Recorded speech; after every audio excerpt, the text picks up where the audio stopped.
یو پارک ته ورلو پای کې اوس داسې پارک خو نشته چې پای کې جنکۍ نه وي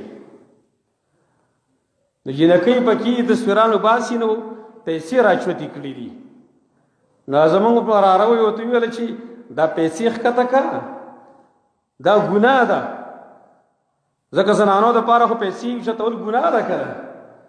جینۍ ورته څه وایي څه شي ګناه ده دا خو پیشن بله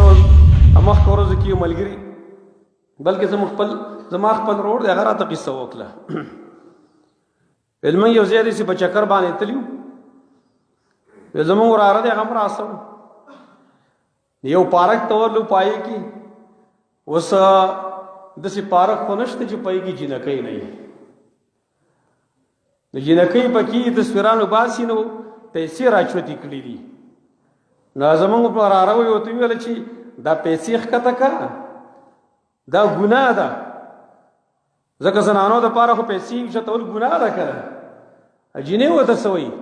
څه شي ګناه ده دا خو پیشن دی اوس پیشن دی جهالت دې حد ته ورسېده زمونږ د نوجوان نسل دای کار سره خاص کر بیا زه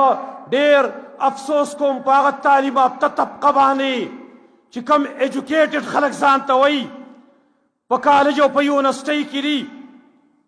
که هغې پی ایچ ډي کوي که هغې ایم پل کوي که ماسټر کوي هغې په دې ګن کې مبتلا دی چې د ځان نه خوب تختی نو پسې تختی آیس پس کی آیس کی دې لپاره چې خوب نه وتښتي چې تعلیم یافته سړی دا کار کوي تعلیم یافته سړی زه به د عام امینه څه ګیله وکړم نن کالجونه یونیورسټۍ دا د نشو د تماشو ځایونه او مراکز ګرځېدلي دي حکومت یې وقت له پکار دی چې په دې نوټس والي د دې تدارک وکړي نوجوان نسل کم طرف ته لاړ